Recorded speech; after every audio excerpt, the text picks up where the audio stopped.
di beranda sambil baca surat kabar. Selamat pagi, Selamat apa pagi. kabar? Kabar baik.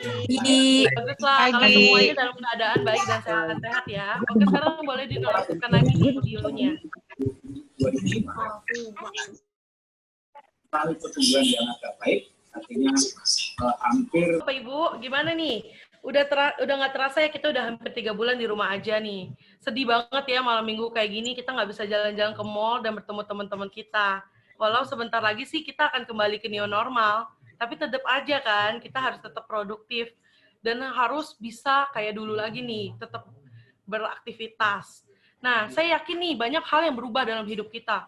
Kuliah, kerja, sekolah, itu masih harus dijalanin via online kan. Terus harus social distancing. Terus harus ngikutin anjuran pemerintah dan pakai masker kemana-mana kan. Bahkan mungkin di antara kita masih ada nih yang harus menjalani WFH dari kantor. Dan mungkin juga ada yang kehilangan pekerjaan. Mungkin karena perusahaannya udah terpaksa harus tutup dan nggak bisa lagi membayar gaji karyawan. Tapi tentu aja kan kita harus tetap produktif kan, mencari ide gimana sih kita harus bertahan dalam kondisi pandemik seperti ini. Nah, jangan khawatir teman-teman, karena di seminar kali ini, narasumber kita yang merupakan alumni dari Setia Kusuma akan membagikan sedikit pengalaman mereka kepada kita. Karena mereka tuh sudah terbukti nih berhasil di bidangnya dan sukses bertahan di masa pandemik COVID-19 ini. Apa aja sih yang mereka lakukan nih selama 3 bulan terakhir ini? Dan cara mereka menanganinya gimana? Dan juga mungkin berguna bagi Bapak Ibu sekalian yang ingin mencoba berbisnis sendiri. Sepertinya semua udah nggak sabar kan untuk mengikuti seminar pada pagi hari ini. Nah, sebelum memulai, saya ingin membacakan beberapa ketentuan supaya seminar online ini berjalan dengan baik. Yang pertama, saat untuk semua peserta diharapkan untuk menonaktifkan audio saat pembicara atau moderator sedang berbicara. Yang kedua, peserta diharapkan untuk mengaktifkan opsi video dalam aplikasi supaya kelihatan ganteng dan cantiknya. Yang ketiga, selama narasumber membawakan sesi, diharapkan tidak ada interupsi terlebih dahulu, karena nanti peserta akan diberikan kesempatan nih untuk bertanya di saat sesi tanya jawab. Dengan cara, bisa dengan tombol angkat tangan di layar teman-teman, lalu mulai berbicara ketika saya mempersilakannya. Lalu, bisa juga kalian ketik di lewat chat diskusi, nanti akan dipilih 5 orang untuk dibacakan pertanyaannya. Demikian ya peraturan yang akan kita gunakan untuk sesi seminar kita pada pagi hari ini. Terima kasih untuk perhatiannya. Jadi, tanpa lama-lama lagi nih, teman-teman semua udah pada tahu kan ya tema kita pada pagi hari ini? Yaitu strategi usaha dan cara efektif melakukan work from home atau WFH dalam masa pandemi COVID-19.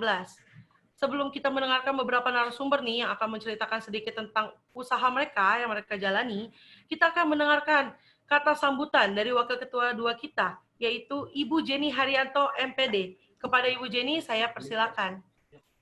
Terima kasih Ingrid, selamat pagi Ingrid, dan juga selamat pagi pada para peserta seminar, juga para narasumber, selamat pagi, sampai ketemu dengan di Setia Kusuma ini yang saya hormati. Tentunya hadir ada pimpinan yayasan dari Setia Kusuma, kemudian pimpinan Setia Kusuma, para peserta seminar yang saya lihat cukup banyak, cukup antusias dari berbagai di luar kota ya, yang sempat hadir di Zoom meeting kita. Salam sejahtera selalu. Saya mewakili pimpinan Setia Kusuma menyampaikan beribu-ribu terima kasih kepada Bapak Ibu yang telah hadir, adik-adik juga yang telah hadir. Nah, tema seminar ini seperti yang dikatakan oleh alumni kita ya, Ingrid Wijaya, dengan tema strategi usaha dan cara bagaimana melaksanakan WFH dalam masa pandemi COVID-19 ini.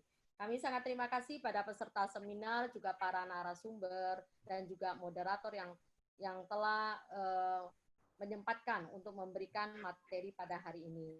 Dan juga kami tampilkan pada hari ini adalah alumni, narasumber kami adalah alumni dari Setia Kusuma yang telah berkiprah lama di masyarakat, yang bisa memberikan pengetahuan dan informasi bagaimana situasi pandemi ini kita bisa tetap eksis. Akhir kata, saya ucapkan selamat berseminar. Terima kasih. Saya kembali lagi ke moderator. Silakan. Halo, Ingrid. Iya, Bu. Terima kasih, Bu, untuk kata sambutannya.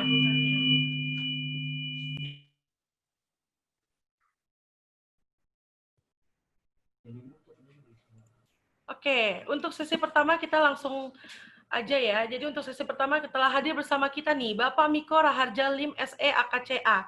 Beliau adalah alumni STIJ Kusuma dan sekarang beliau adalah Direktur at Tri Ratna School.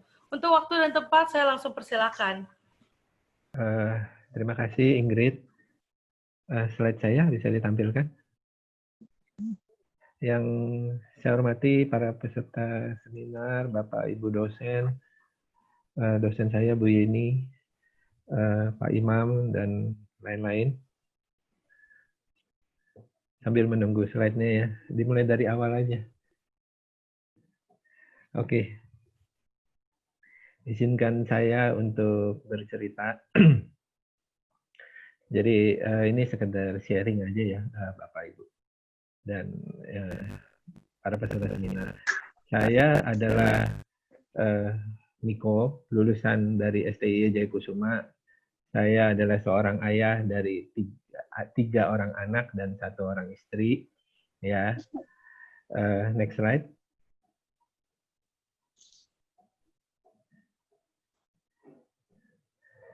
Ya, jadi awal karir saya adalah seorang guru komputer, di mana pada tahun 2001 saya melamar sebagai guru komputer di Sekolah Tri Ratna, yang merupakan tempat kerja saya sampai saat ini, di mana hampir 20 tahun saya di sana, yang sudah seperti rumah kedua bagi saya. Nah, tahun 2001 saya memutuskan untuk kuliah di Jayakusuma melalui jalur PMDK. Saya masih ingat, atas bantuan Bu Yeni juga. Kenapa saya memilih STIJ Jayakusuma? Karena pertimbangan pertama dulu biaya kuliahnya memang terjangkau ya, bukannya murah tapi terjangkau. Kemudian di sini juga kita diajarkan sama dosen-dosen yang sangat berkualitas. Kita seperti kuliah di Universitas Indonesia, karena dosen-dosen di sini tuh mengajar di kampus-kampus ternama, terutama sih di kampus seperti UI gitu ya. Saya lulus tahun 2007. Kenapa lama? Karena saya kepotong nikah di tahun 2004. Kemudian sempat saya tidak mau melanjutkan kuliah ya, karena ada dorongan seorang yang luar biasa pada saat itu, yang saya sebut saat ini adalah namanya Pak Yusman dan almarhum Romo Krisnanda. Saya bisa melanjut kuliah sampai saat ini. Dan bahkan bisa melanjut ke kampus ternama, yaitu ke kampus Universitas Indonesia, jurusan pendidikan profesi akuntan, lulus tahun 2013. Kemudian mendapat gelar register negara akuntan dan mendapat izin akuntan berpraktik, bahkan izin kantor jasa akuntan sudah saya dapatkan. Di sini saya bukannya untuk menyombongkan diri atau apa, tetapi lebih ke arah membuktikan bahwa lulusan STIJ Jayakusuma, ijazahnya diakui, bukti nyata. Bahkan saya mampu melanjut ke Universitas Indonesia. Karir saya menjadi guru berlanjut sebagai kepala sekolah di tahun 2013. Sebagai kepala sekolah, saya melakukan hal yang mengubah image atau citra sekolah yang saya pimpin. Ya, dari sekolah yang bukan pilihan menjadi sekolah yang pilihan. Dari uang sekolah yang selalu diskon-diskon menjadi sekolah yang pertama kali dalam sejarah kami pernah menolak murid karena penuh. Ya, bahkan ada waiting list.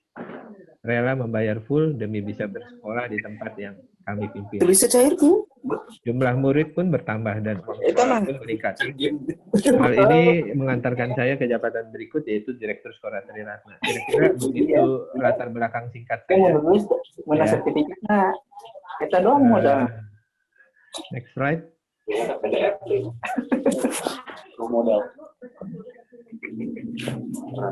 Next slide.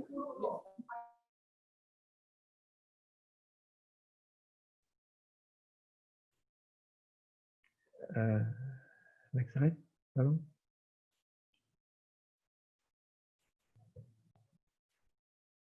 Next slide. Belum berubah ya? Oke, sambil cerita aja. Jadi mengenai work from home ya. Intinya adalah bagaimana strategi kita mengajak. Saya nggak sebut apa ya, ini di slide saya tulis ada 4, yaitu tim remote, komunikasi efektif, tindak lanjut, dan evaluasi. Jadi saya cerita di sini bahwa Intinya kita mengajak teman-teman kita yang ada di satu tempat kerja kita, saya menyebutnya teman-teman ya karena tidak ada apa istilahnya, saya tidak mau menyebut bawahan atau segala macam, karena kita bekerja sebagai satu tim, kita kerja bareng bersama-sama. Nah, sukses atau tidaknya work from home ini ditentukan sebagaimana mampunya tim kita ini bekerja secara remote atau jarak jauh. Sebagai gambaran, tim kami terdiri kurang lebih 100 orang guru dan pegawai. Dengan tempat tinggal demografis yang saling berjauhan. Atau sebagian besar mereka itu komuter, artinya angker ya. Angker itu kan istilahnya anak kereta gitu. Nah, sehingga sejak diberlakukannya PSBB, sebagian besar tim kami terpaksa work from home. Karena kami lebih khawatir tim kami terpapar COVID-19 ketika berada di kendaraan umum. Oh ya, satu hal lagi, pimpinan kami, yaitu ketua yayasan kami ini adanya di luar negeri. Sekarang, jadi kami selalu berkoordinasi melalui media daring atau online.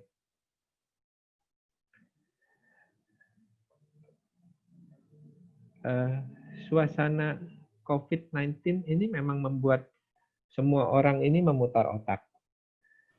Halo, Mengubah Pak Miko, kebiasaannya. maaf nih, boleh suaranya agak lebih besar lagi, soalnya kurang dengar nih teman-teman kita di sini. Halo, ya. Kan daftarnya online ya. Suaranya boleh diperbesar lagi, Pak Miko, soalnya Ya. teman-teman kita kurang kedengeran. Terima kasih. Iya, oke. Oke ya, aku ulang ya.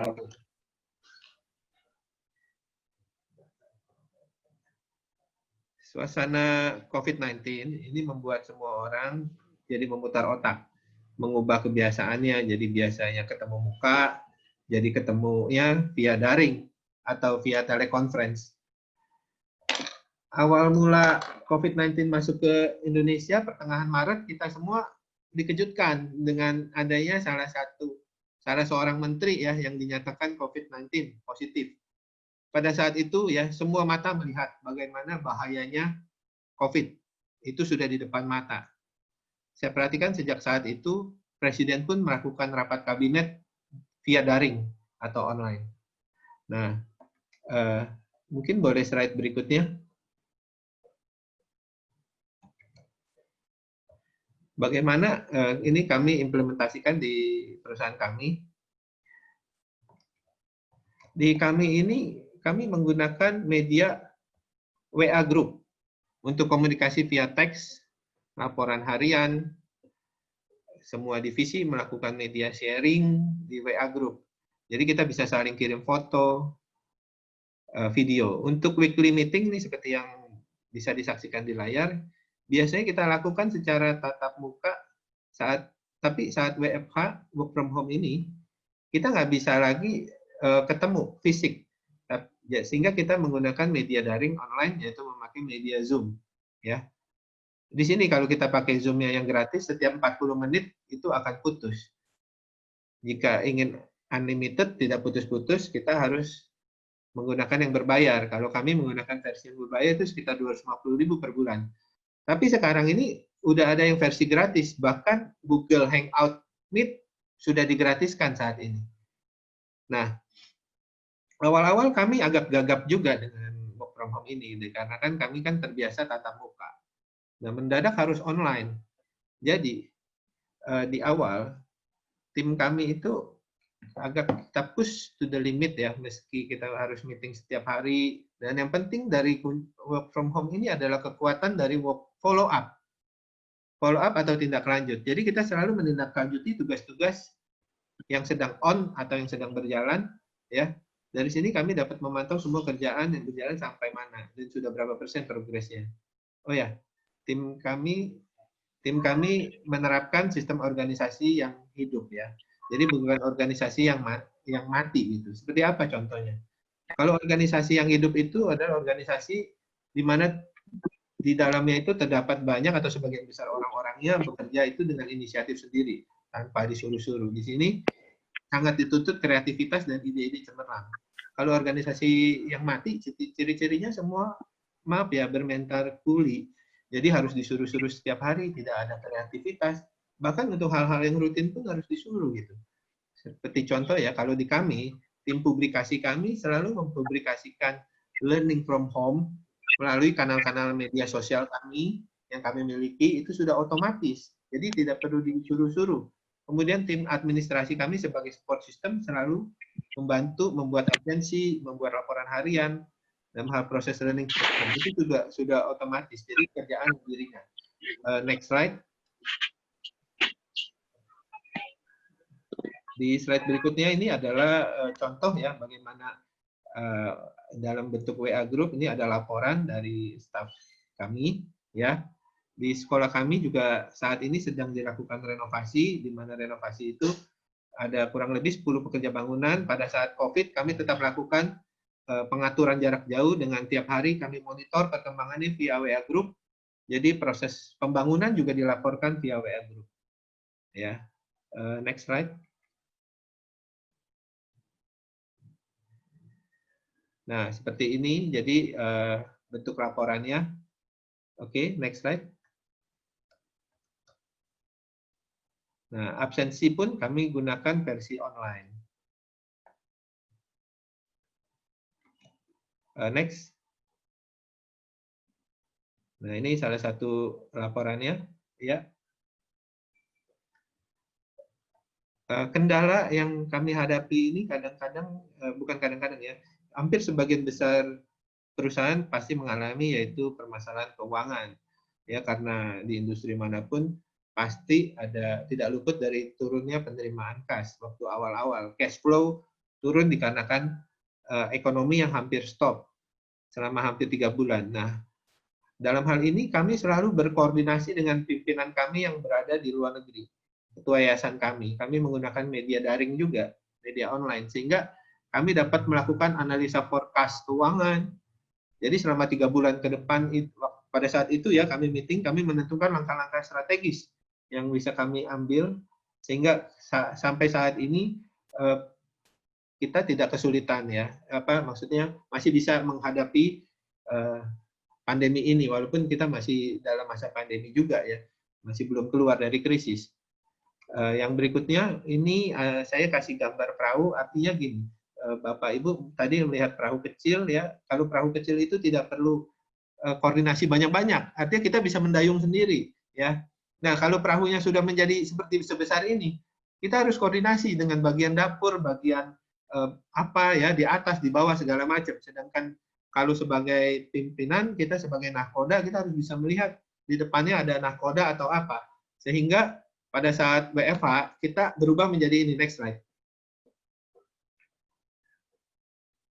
Berubah menjadi, nah seperti ini Bapak Ibu. Jadi kita berubah menjadi perahu rafting yang harusnya deras, jadi kita harus bisa mengambil keputusan dengan sangat cepat. Jadi intinya yang bisa saya sampaikan pada saat ini, pada kesempatan yang baik ini adalah saya ingin menutup dengan sebuah quote, yaitu di mana ada kemauan, pasti ada jalan. Where there is a will, there is a way. Demikian yang bisa kami sampaikan, mungkin akan lebih lanjut dielaborasi nanti di sesi tanya-jawab. Terima kasih. Oke, terima kasih Pak Miko. Memang ya, emang kalau ada kemauan pasti ada jalannya, betul sekali nih. Nah, jadi teman-teman langsung aja yang mau bertanya bisa langsung angkat tangan, raise hand, atau bisa juga diketik aja deh, lebih enak nih supaya saya bisa bacakan. Dan nama lengkap kalian ya. Dan institusinya.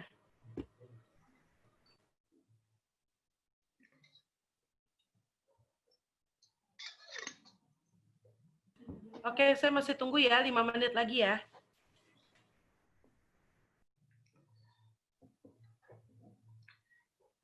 Sambil nunggu, Ingrid, mungkin di sini ada calon-calon mahasiswa Oh iya, oke. Ya, saya kasih pesan, jangan ragu-ragu kuliah di Jayakusuma. Sudah pasti lulusannya itu bisa jadi orang gitu ya, berkualitas sekali dosen-dosennya. Jadi nggak usah ragu, nggak usah kita misalnya untuk apa kemana-mana lagi gitu.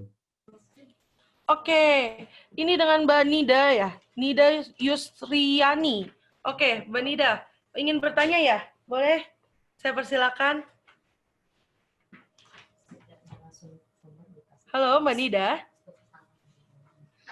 Halo, masih bersama dengan kita? Halo, Mbak Nida. Mic-nya di-unmute. Mic-nya bisa diaktifkan dulu.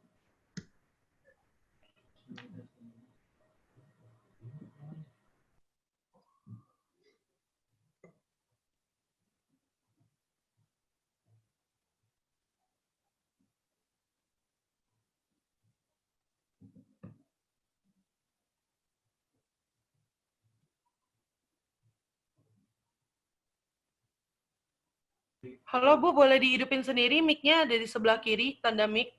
Boleh dinyalakan baru mulai berbicara. Oh, oke, kita langsung next ke pertanyaan berikutnya aja deh ya. Maaf ya Ibu Nida. Ini saya lihat dari live chat ya. Dari ini Bapak siapa ya? Yeriko Octavianus. Berapa lama sih proses Pak Miko nih bisa meraih kesuksesan sampai seperti ini? Gimana tuh Pak? Boleh tips-tipsnya? Kalau dibilang sukses juga masih dalam perjalanan ya. Artinya dibanding dulu saya masuk ke Jayakusuma itu saya masih pakai motor butut ya. Tahun 2001, sekarang 2020 ya udah hampir 20 tahun ya. Tapi ya itu namanya kan ada prosesnya, ada proses, ada progresnya. Tapi begini, kalau anak-anak sekarang ini di anak-anak millennials ini malah menurut saya lebih cepat ya. Bahkan menurut saya lulus 3 tahun udah bisa mobilnya sama kayak mobil saya. Hebat itu anak. Jadi jangan ikutin saya, memang agak lama ini 20 tahun. Ya, yang lain bisa lebih cepat.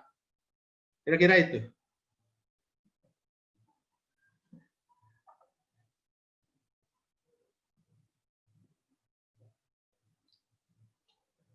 Oke, udah ya. Udah terjawab belum Pak nih? Oke, terima kasih.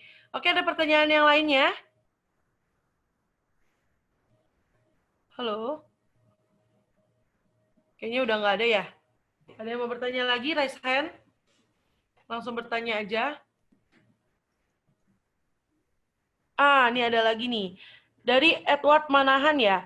Kiat-kiat apa aja sih yang Bapak lakukan sehingga Bapak dapat meraih sukses? Boleh Pak tips-tipsnya nih.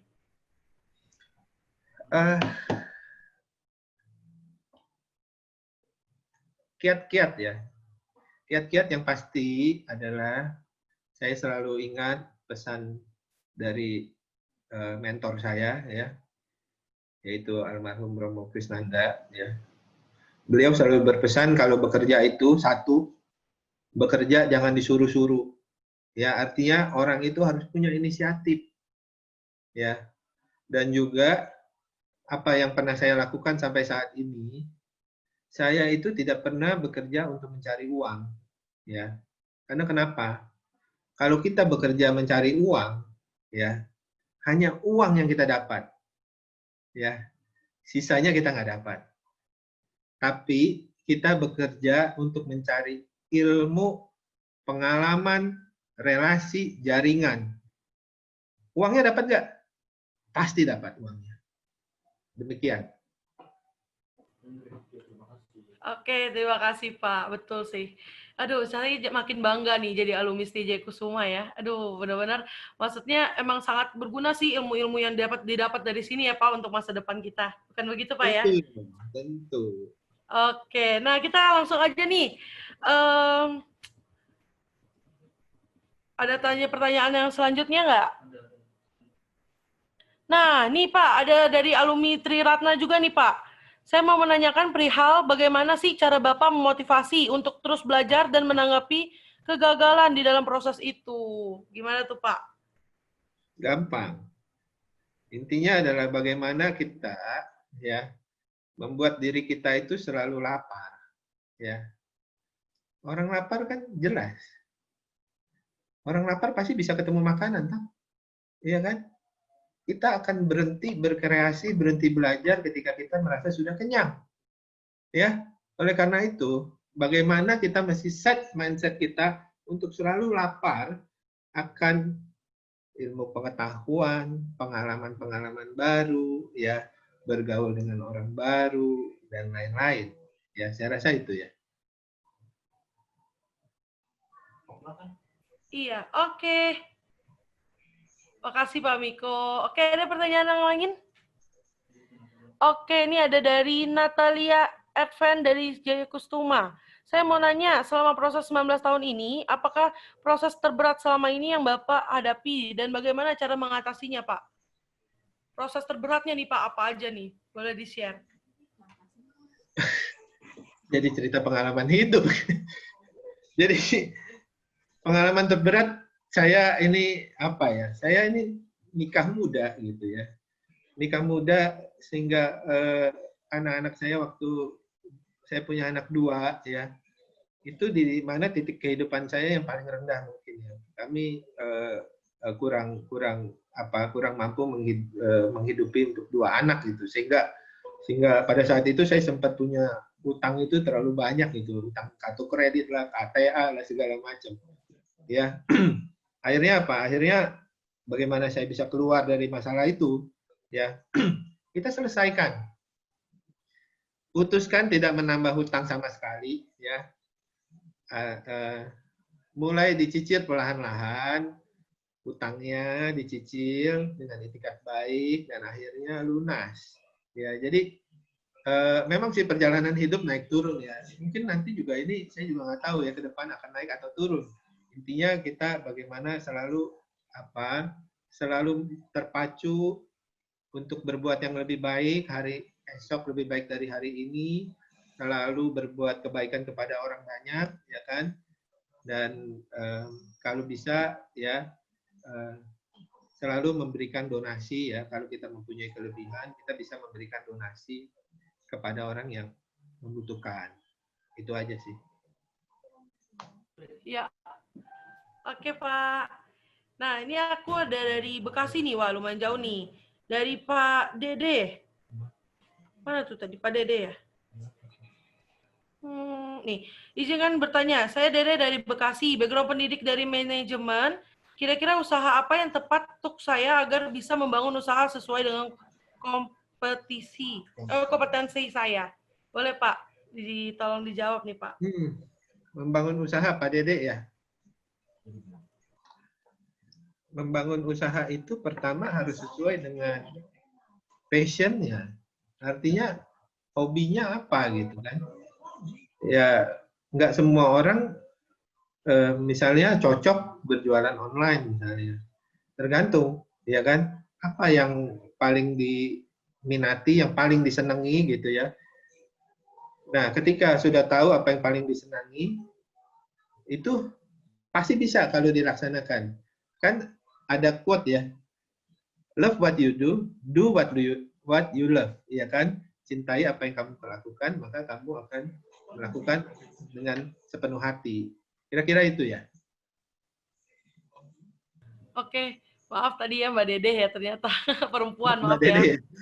Oke, untuk pertanyaannya udah selesai ya, kita udah pilih 5 orang, jadi terima kasih untuk Pak, sukses Pak Miko ya, sukses selalu ya Pak. Oke, sama-sama, thank you. Oke, terima kasih.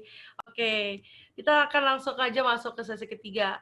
Telah hadir bersama kita Bapak Peter Chen SE. Beliau juga adalah alumni dari STIJ Kusuma nih, dan beliau adalah seorang online entrepreneur di salah satu marketplace. Untuk waktu dan tempat saya persilakan kepada Bapak Peter. Makan. Oke, selamat siang semuanya. Oke, perkenalkan, saya Peter Chen, alumni dari STIJ Jayakusuma. Oke, di sini saya sedikit membahas tentang online entrepreneur atau sedikit berbeda dengan Pak Miko dan Pak Surya. Oke, yang dibahasnya tentang perusahaan, dan di sini akan membahas sedikit tentang online. Oke, mungkin di sini sebagian orang sudah pada tahu, teman-teman di sini, online. Cara berbelanja online gimana, cara membeli barang secara online bagaimana. Di sini saya akan memberikan sedikit tips, strategi khusus, dan cara efektif dalam berbisnis online dalam masa work from home ini. Oke, strategi apa saja sih yang khusus dalam menjalankan bisnis online tersebut? Yang pertama, Yang pasti satu, berani mencoba. Kenapa harus kita berani mencoba?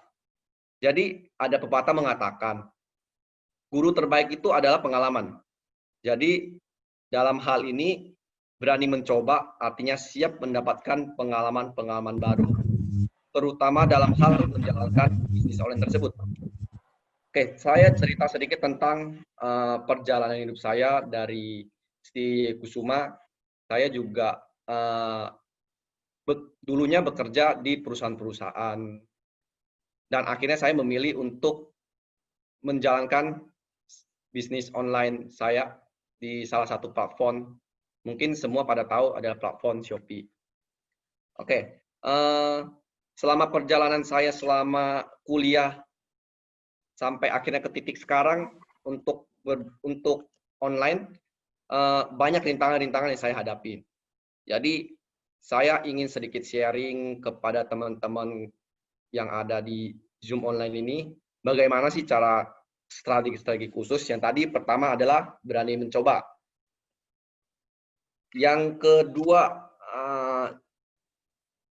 berbekal ilmu manajemen bisnis. Jadi yang saya dapatkan di STIJ Jaya Kusuma, ada satu mata kuliah yang disebut itu manajemen bisnis. Jadi di pelajaran tersebut itu kita diajarkan bagaimana cara memanage, bagaimana cara merancang, alur-alur.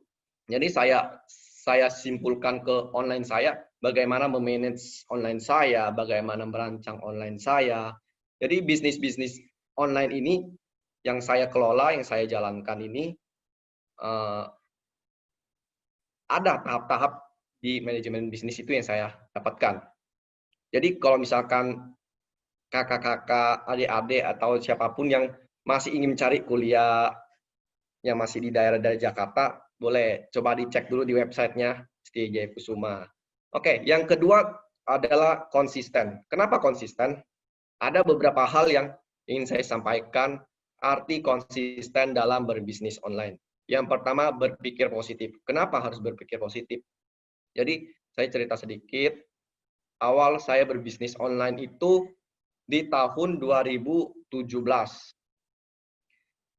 Awalnya cuma iseng-iseng, taruh di platform Shopee, kita masukin produk, Terus, kenapa harus berpikir positif? Jadi begini, 3 bulan pertama ini saya belum mendapatkan orderan apa-apa. Tapi tetap saya harus berpikir positif, suatu saat pasti akan mendapatkan orderan. Artinya selama 3 bulan itu, kita harus tetap konsisten dan terus berpikir positif, yang pada akan ada waktunya untuk mendapatkan orderan. Maka dari itu, konsisten berpikir positif sangat penting untuk menjalankan bisnis online tersebut. Kayak Bapak ini mau tinggal di rumah, apa mau tinggal kenangan saja? Yang kedua, berusaha secara maksimal dan hindari menunda pekerjaan. Apa maksudnya? Jadi begini, jika orderan sudah ada, misalkan kita udah dapat orderan setiap hari, lalu terus kita packing, terus kita lakukan pengiriman, dan jangan menunda-nunda pekerjaan. Jadi biar reputasi toko kita kan menjadi lebih baik. Jadi jangan menunda pekerjaan. Jika dapat orderan, langsung lakukan pekerjaan-pekerjaan tersebut. Jadi 2 hal konsisten ini sangat penting buat menjalankan bisnis online kita. Yang terakhir itu adalah mengetahui flow atau alur-alur. Jadi saya sedikit menjelaskan flow dari awal ya. Dari awal kita online awal kita itu bagaimana sih? Jadi gini, pertama kali kita harus daftar akun dulu. Yang pasti semua udah pada tahu ya, daftar akun, email, username, itu daftar akun dulu. Di platform manapun pasti bakal ada. Yang kedua, produk. Pikirkan produk apa sih yang akan kita jual. Misalkan produk yang lagi hits apa sih? Produk misalkan baju fashion, apakah sepatu, ataukah jaket, tali pinggang, atau apapun itu bisa. Apapun aksesoris handphone sekalipun itu tidak masalah. Pikirkan apa yang produk-produk apa yang ingin kita jual. Itu yang kedua. Yang ketiga, kalau misalkan kita ambil contoh saja, kita menjual kemeja batik ya, kemeja batik. Oke, masukkanlah dalam platform tersebut. Misalnya kita ambil contoh Shopee. Kita masukkan produk kita ke dalam platform Shopee tersebut. Masukin fotonya, deskripsi produknya kita terapkan apa saja gitu. Itu yang ketiga. Yang keempat, biasa kita ada iklan kan. Cuman untuk awal-awal, makanya kenapa saya tadi bercerita sedikit, 3 bulan awal itu saya sangat tidak mendapatkan orderan sama sekali karena kita harus menunggu orderan masuk agar bisa kita proses. Nah, kalau misalkan sudah masuk, baru kita bisa melakukan proses selanjutnya. Proses selanjutnya, kalau sudah mendapatkan orderan, kita harus melakukan packaging atau lebih ke pembungkusan. Kalau misalkan baju ya kita kemeja misalkan, nggak usah sampai pakai bubble wrap atau segala macam, itu cost yang sangat-sangat tidak efisien. Jadi kita menggunakan plastik atau segala macam. Oke, lanjut tadi setelah sudah kita mendapatkan orderan, kita lakukan pengiriman ke kurir. Pengiriman ke kurir gimana maksudnya? Jadi misalnya kita pilih pengiriman kita ke pihak kurir GNT, JNE atau yang lain. Jadi kita antar barang tersebut ke pihak-pihak kurir tersebut untuk perpindahan status yang harusnya dikemas menjadi dikirim. Itu proses flow-nya untuk secara garis besar. Kalau mau lebih detailnya nanti boleh ditanyakan lagi. Itu flow secara garis besar dari orderan pertama kali, dari pertama kali membuat platform, membuat apa yang ingin kita jual sampai ke pengiriman. Kita lanjut lagi. Mudah atau tidak sih Kak untuk menjalankannya? Kalau buat saya sendiri ya, saya sangat mudah. Kenapa? Saya sudah menjalankan semua strategi khusus yang sudah saya terapkan tadi, yang sudah saya beritahu ke teman-teman sekalian. Jadi yang pertama yang tadi itu, yang pasti harus berani mencoba. Yang pertama. Yang kedua, kita setidaknya punya bekal ilmu manajemen bisnis, gimana cara memanage, gimana cara merancang, gimana cara melaksanakannya. Lanjut, kita harus konsisten. Kenapa kita harus konsisten? Yang tadi sudah saya jelaskan, kita harus berpikir positif dan harus jangan menunda-menunda pekerjaan. Inilah yang saya pergunakan, ilmu-ilmu ini saja yang saya pergunakan untuk menjalankan bisnis online tersebut. Jadi buat saya tidak terlalu susah, mudah, asal kita berani mencoba. Selanjutnya, keuntungan atau kerugian apa saja sih yang selama ini saya menjalankan bisnis online dalam 3 bulan terakhir masa pandemi tersebut. Keuntungan kita pertama keuntungannya dulu. Yang pertama keuntungannya yang pasti omset meningkat ya, omset meningkat. Kenapa omset meningkat? Karena dampak dari work from home atau kita sebut kerja di rumah itu sangat berpengaruh. Dikarenakan kita anggap saja kita lagi di rumah bekerja. Kita kalau capek, kita pasti megang handphone. Setidaknya kita ngelihat platform online seperti Tokopedia, Shopee, kita berbelanja, otomatis itu akan sangat berpengaruh pada penjualan online kita. Jadi itu keuntungan yang didapatkan oleh online seller tersebut. Kak, keuntungan apa? Kerugiannya ada nggak? Ada. Kenapa? Kenapa ada kerugiannya? Karena begini, kerugian yang terdapat dalam bisnis online tersebut dalam masa 3 bulan pandemi ini itu sangat berpengaruh. Salah satunya itu pengiriman kita terpending karena jalanan PSBB tertutup. Nah, itu sangat jadi banyak komplainan dari pihak-pihak yang membeli, pihak customer itu, Kak, kenapa belum dibayar, Kak? Kak, kenapa belum dikirim?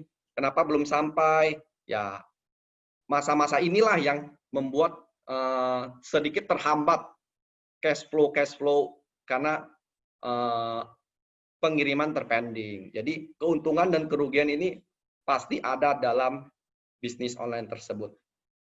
Yang selanjutnya, efektif nggak sih Kak menjalankan bisnis online ini lagi masa-masa pandemi COVID tersebut? Kalau yang saya dapatkan ini sangat efektif. Kenapa? Karena dalam masa pandemi ini, kesempatan dalam meningkatkan bisnis online tersebut sangat tinggi chance-nya. Kenapa? Karena ya yang tadi saya sudah jelaskan, orang di rumah, orang kerja di rumah pasti ada sedikit jenuh, ada sedikit bosan, dan pasti ya setidaknya ngelihat platform Shopee, Tokopedia atau apapun yang ingin dibelanja, belanja. Pertama, yang kedua, mereka ingin membeli kebutuhan mereka, tapi mereka takut akan keluar rumah. Jadi apa yang bisa berpengaruhlah ke online tersebut. Jadi menurut saya sangat efektif untuk berjualan di saat-saat kondisi seperti ini. Jadi kesimpulan yang bisa saya dapat untuk menjalankan bisnis online tersebut, yang pertama adalah jangan menyia-nyiakan waktu. Walaupun dalam keadaan terpuruk sekalipun, walaupun dalam keadaan pandemi sekalipun, datangnya pagi ya, hebat ya. tetap bisa eksis dalam menjalankan bisnis online tersebut. Yang sudah saya share ke teman-teman peserta sekalian. Adi lah, di gang burung lebih dekat lagi. Oke, sekian dari sharing saya tentang strategi usaha dan cara efektif dalam melaksanakan work from home dalam masa pandemi ini. Semoga bermanfaat dan berguna untuk peserta online. Oke, saya kembalikan ke moderator Ingrid. Terima kasih. Oke, terima kasih Pak Peter. Wah, ini adalah usaha nih ya yang bisa dilakukan oleh semua orang ya Pak ya. Dan bisa juga tanpa modal, tapi mungkin perlu sabar aja sih. Dan ilmu bisnisnya bisa didapatkan dengan kuliah di STIJ Kusuma ya Pak ya. Betul sekali. Nah, kita langsung aja ke sesi tanya jawab nih. Yang ingin bertanya dipersilakan. Oh, udah ada yang bertanya ya. Dari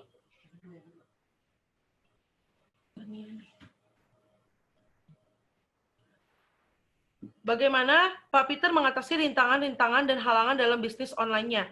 Dari Medan nih, Andriansan Sudarso. Boleh dijawab Pak Peter? Bagaimana Bu Ingrid? Maaf, kurang jelas suaranya.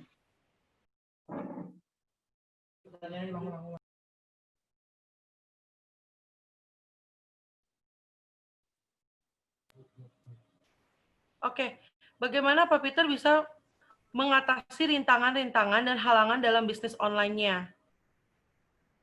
Oke, dalam masa pandemi tersebut ya. Oke, terima kasih atas pertanyaan. Jadi, bagaimana cara mengatasi rintangan untuk tetap bisa eksis berjualan dalam masa pandemi sekarang gitu ya? Oke, yang tadi sudah saya jelaskan kepada peserta sekalian, kalau masa apa sih masalah-masalah yang terjadi dalam online tersebut itu sangat berpengaruh, sebenarnya sangat berpengaruh terhadap online. Tapi apa yang saya lakukan yaitu yang pertama pasti tetap konsisten. Yang tadi saya sudah bilang, tetap konsisten untuk menjalankan walaupun banyak rintangan yang saya lewati, tetap konsisten. Yang kedua, kita harus tetap jangan menunda-menunda pekerjaan. Misalkan dapat orderan, kita harus tetap mengirimkan pesanan-pesanan yang sudah kita dapatkan. Jadi hal-hal inilah yang membuat saya tetap eksis dalam berjualan online. Sekian. Oke, terima kasih Pak Peter. Nah, ini ada pertanyaan lagi nih dari Edward Manahan. Dalam menjalankan bisnis online, tentu nggak segampang membalikan telapak tangan. Kendala-kendala serius apa nih yang Anda hadapi selama menghandle bisnis online? Dan apakah Anda pernah tertipu oleh pihak lain sampai sejauh ini? Boleh dijawab, Pak Peter. Oke, terima kasih atas pertanyaannya dengan Pak Edward ya. Oke, tertipu ya, masa tertipu ya. Kalau untuk saya sendiri, saya belum pernah untuk tertipu. Kenapa? Karena kita berjualan di platform-platform seperti kita sebut saja Shopee, Tokopedia, atau Bukalapak ini adalah orang ketiga ibaratnya jadi pembeli membeli barang produk kita, di tengah-tengahnya ada platform tersebut. Misalnya kita sebut saja Shopee. Jadi misal pembeli membeli produk kemeja saya, sebelum saya kirim produknya, Shopee sudah mengkeep uang pembeli, udah mengkeep uang pembeli. Setelah saya kirim, Shopee mengirimkan uang pembeli. Jadi sampai saat ini belum pernah terjadi ibaratnya tertipu gitu, belum saat ini. Jadi untuk sampai sekarang sangat aman untuk berjualan online. Terima kasih. Oke, terima kasih Pak Peter. Nah, ini ada pertanyaan lagi dari Cynthia, dari Jaya Kusuma. Kan tadi Bapak bilang ya, dalam 3 bulan tidak dapat orderan, dan kita harus tetap berpikir positif. Pernahkah Bapak pernah merasa putus asa, dan bagaimana nih cara Bapak agar bisa tetap berpikir positif? Boleh dijawab, Pak? Oke, terima kasih Cynthia. Selama 3 bulan pernah nggak sih putus asa? Semua orang merasakan pasti pernah putus asa. Tapi ada misalkan dari keluarga kita, dari teman kita yang selalu mensupport kita untuk ayo terus berusaha, ayo terus semangat. Ataupun pacar kita, ataupun siapapun itu yang selalu mensupport. Jadi walaupun ada orang di mana titik jenuh kita itu sudah sangat tinggi. Jadi di saat situlah kita harus mendapatkan support dari teman-teman kita, dari sahabat-sahabat kita, dari keluarga kita. Jadi untuk saya, masalah dalam 3 bulan ini, saya pernah mendapatkan titik jenuh sampai saya berpikir, saya udahlah tidak berhenti aja sampai sini, saya mencoba ya untuk hal lain. Cuman di satu titik inilah di mana teman, keluarga atau apapun yang selalu mensupport kita itu yang mendongkrak kita untuk tetap udah bertahan, udah ayo coba lagi. Jadi jangan pernah menyerah, walaupun 3 bulan, walaupun 5 bulan, setengah tahun, tetap jalankan terus. Oke, Ingrid.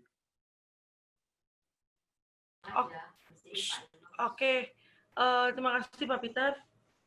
Nah, sekarang saya akan membacakan dari Mahardika Intan Rahmawati. Pak Peter, dalam masa pandemi ini bagaimana sih cara menentukan laba? Apakah sama ketika keadaan normal? Menentukan laba maksudnya gimana? Boleh diulang kembali?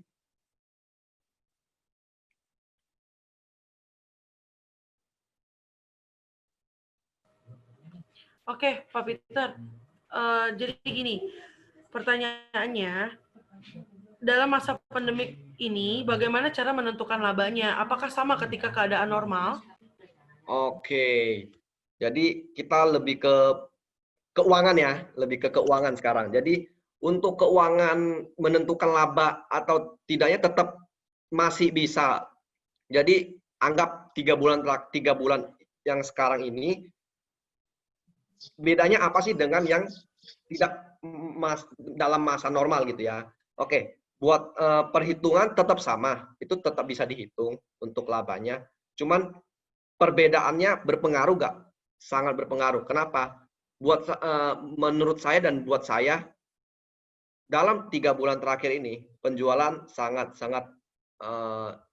high, ibaratnya tinggi ya, dikarenakan ya masa-masa orang di mana malas untuk keluar rumah, di mana orang-orang untuk malas keluar rumah untuk membelanja, jadi berpengaruh dampak ke online tersebut. Jadi orang mempergunakan online untuk berbelanja kebutuhan mereka sehari-hari. Jadi sangat berpengaruh. Laba meningkat, pasti meningkat. Oke, Pak Peter, terima kasih. Nah, ini dari Heri Gunawan. Bagaimana sih langkah-langkah untuk bisa ikut bisnis online? Dan apa yang kita harus lakukan untuk bisa sukses di bisnis online? Boleh dijawab, Pak? Oke, langkah-langkahnya apa saja ya? Yang tadi sudah sempat saya jelaskan juga ya, sedikit langkah-langkahnya ya. Jadi langkah-langkah awal apa aja sih? Yang pertama, yang pasti kalau ingin berjualan kita harus tahu dulu apa saja yang ingin kita jualkan. Seperti saya tadi kasih contoh kemeja, fashion kemeja atau apapun, harus tahu dulu apa yang ingin kita jual. Handphone sekalipun nggak masalah. Intinya kita harus tahu dulu apa yang ingin kita jual. Yang pertama. Yang kedua, baru kita bikin akun.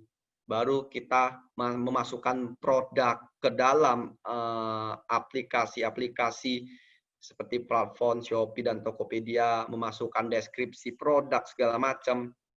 Sehabis itu baru kita jalankan bisnisnya dengan mendapatkan, misalkan sudah mendapat orderan, kita lanjutkan ke packaging dan pengiriman.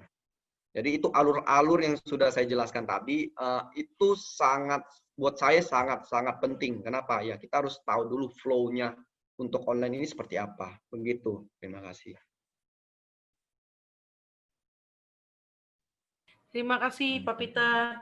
Nah, ini ada pertanyaan lagi dari saya Michael. Yang mana nih? Banyak banget nih mahasiswa STJ Kusuma nih yang nanya ya. Selamat pagi Pak Peter, saya Luis Del Pero dari STJ Kusuma. Bagaimana cara pandang Pak Peter terhadap pesaing yang menjual atau berbisnis hal yang serupa? Oke, pesaing ya. Bagaimana cara kita tanggapinnya ya? Jadi gini, kita ibaratkan kita itu berjualan di toko misalkan. Berjualan di toko pun pasti ada saingan. Misalkan kita ibaratkan toko kain di Tanah Abang. Toko kain di Tanah Abang satu lantai jualan kain semua. Tapi bagaimana cara untuk kita tetap eksis, tetap di orang berbelanja di toko kita. Dari saya sendiri, saya bisa sharing sedikit. Kalau saya membuat semenarik mungkin dari foto produk. Foto produk kita, misalkan kita bikin foto produk kita, ada gambar sedikit dari logo kita, dari logo-logo dari misalkan ada brand-brand tersebut, kita masukin brand tersebut. Jadi gimana cara pandang orang untuk tertarik, walaupun misalnya kita ketik baju kemeja yang keluar kan banyak. Nah, pasti orang mencari yang terbaik. Yang pertama, foto produk harus tampil menarik. Yang kedua, yang pasti harga. Harga tetap harus bersaing dengan harga-harga toko-toko sebelah. Jadi jangan misalkan kita jual di pasaran produk harga 100.000, kita menjualnya 150.000, 200.000. Ya, jangan terlalu jauh. Persaingan harga ini sangat-sangat ketat untuk penjualan online tersebut dikarenakan beda 1.000 perak saja sangat berpengaruh buat pelanggan-pelanggan atau customer. Misalkan kita contoh membuka, kita ketik di platform-platform online baju kemeja. Alhasil pas dikeluar ada harganya 100.000, ada yang harga 100.000, 101.000, 102.000. Nah, ada banyak customer yang memilih harga 100.000. Jadi persaingan harga ini sangat-sangat berpengaruh terhadap penjualan online. Begitu Ingrid. Terima kasih. Oke, terima kasih Pak Peter. Tadi ada pertanyaan juga nih dari si Pak Haryadi Mujianto, tapi udah dijelasin ya. Jadi sama aja kan, udah dikasih tahu. Oke, terima kasih ya Pak Peter untuk ide-idenya. Terima kasih kembali Ibu Ingrid. Oke, terima kasih teman-teman yang sudah bertanya dan terima kasih untuk semua narasumber. Nah, luar biasa sekali ya teman-teman. Bagi kalian nih yang tertarik untuk mengikuti jejak alumni kita yang hebat ini, bisa dimulai dari sekarang. Memang sih tidak diragukan lagi nih. Untuk alumni-alumni STJ Kusuma udah terbukti sukses dan berhasil. Jadi bagi anak-anak, adik-adik SMA SMK, nggak perlu ragu lagi nih untuk berkuliah di sini. Nah, sebelum mengakhiri acara kita mau mendengarkan sedikit komentar dari Wakil Ketua 3 kita, yaitu Bapak Imam Triyono SE. Kepada Pak Imam, saya persilakan. Terima kasih, Ingrid. Selamat siang kepada semua peserta seminar. Assalamualaikum warahmatullahi wabarakatuh. Salam sejahtera dan semoga sehat selalu semuanya. Setelah kita mendengarkan berbagai paparan dari para narasumber, maka dalam kesempatan ini perkenankan saya untuk membuat sedikit komentar, membuat sedikit rangkuman dari apa yang telah dibahas oleh para narasumber. Yang pertama tadi dari Bapak Miko, kita bisa mendengar atau bisa mengetahui bahwa kunci dari keberhasilan selama masa pandemi adalah penggunaan sistem komunikasi yang baik. Ya. Dalam arti bagaimana para staf maupun para anggota di dalam organisasi dan perusahaan selalu bisa follow up melalui jaringan. Kemudian juga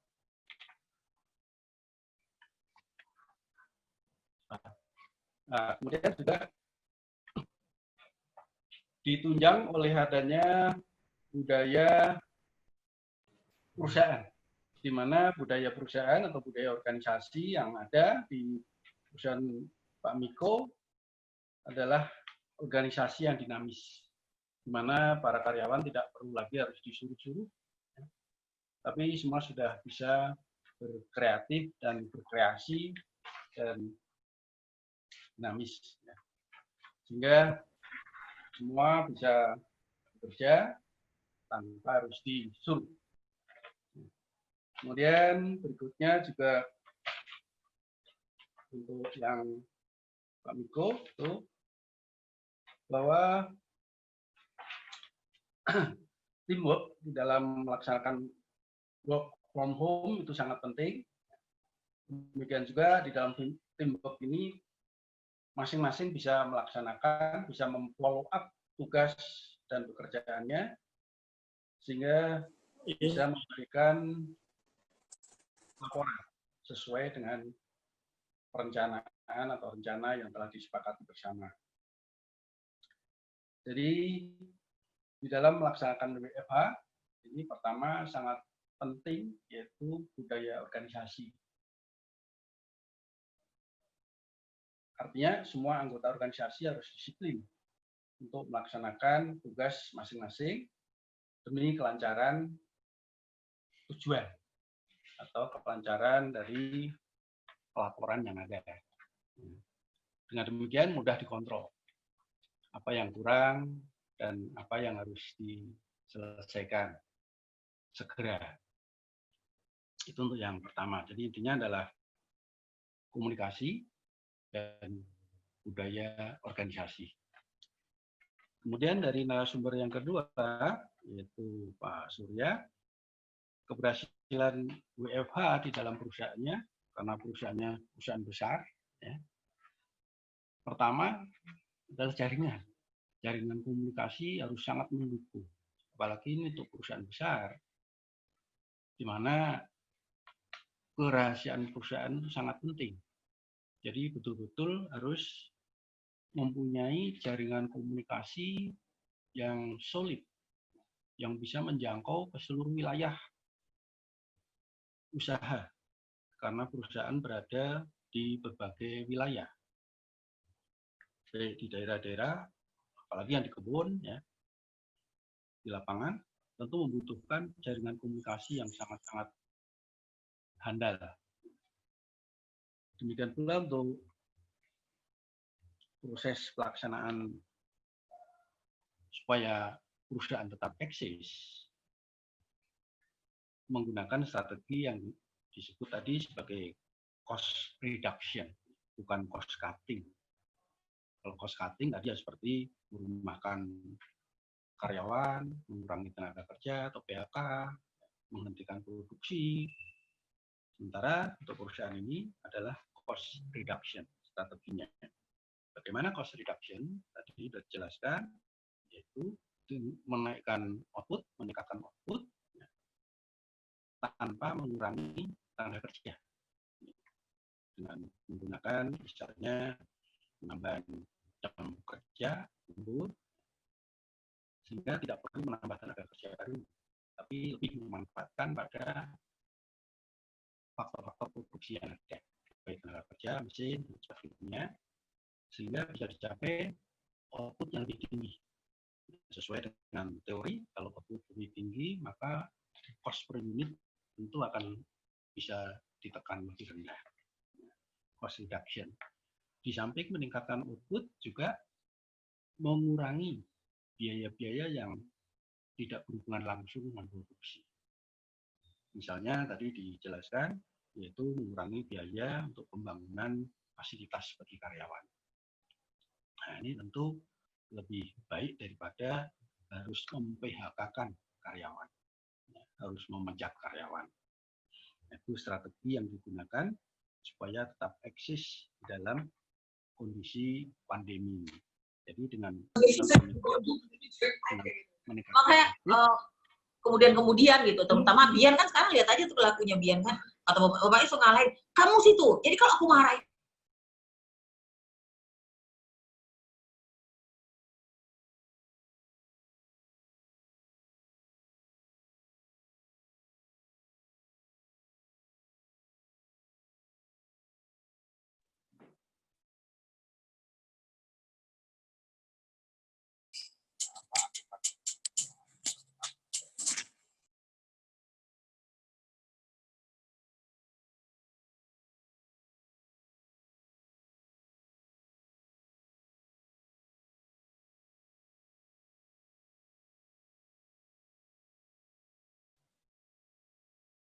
yang melaksanakan bisnis secara online, kuncinya adalah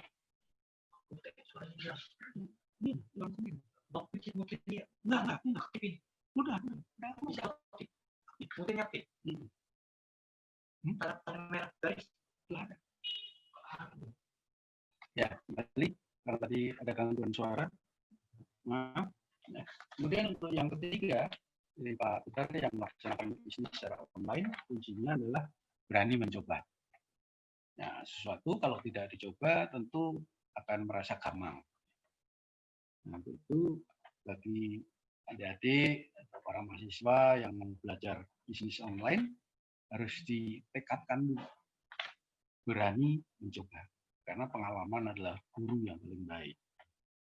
Yang kedua, ya tentu harus membaca ilmu-ilmu yang dibutuhkan. Dalam hal ini tentu ilmu manajemen. Bagaimana cara merencanakan produk, bagaimana untuk promosi produk, dan sebagainya. Nah, kemudian cara keberhasilan di dalam bisnis online, tadi sudah dijelaskan, yaitu konsistensi. Harus konsisten. Artinya konsisten di sini berpikir positif.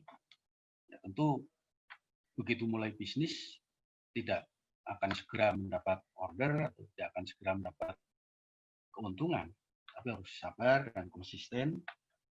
Begitu mendapat order harus segera dilaksanakan.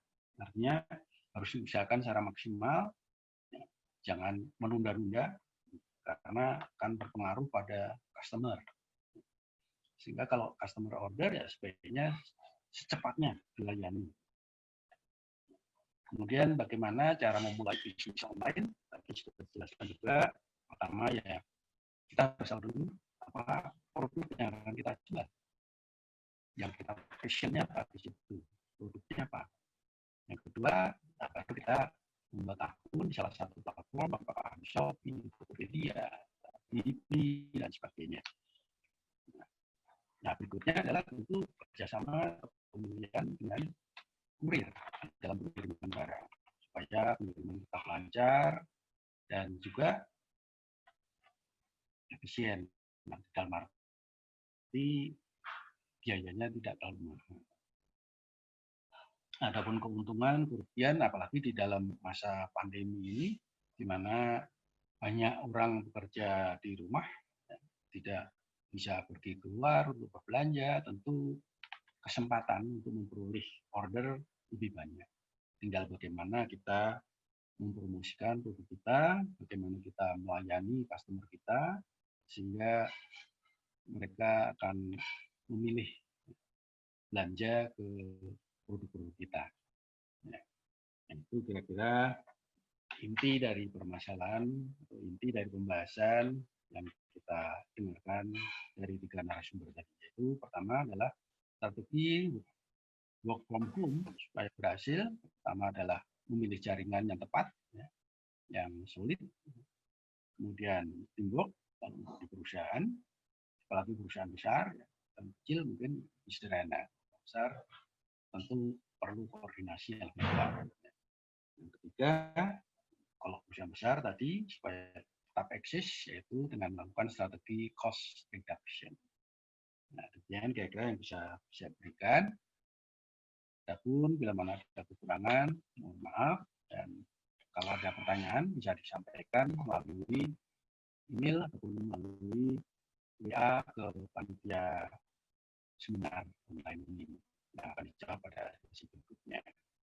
Dan jangan lupa bagi para peserta yang akan mengikuti seminar selanjutnya, nanti STI Jaya Kusuma juga akan mengadakan seminar kembali yang waktu dan jamnya akan kita beritahukan lanjut.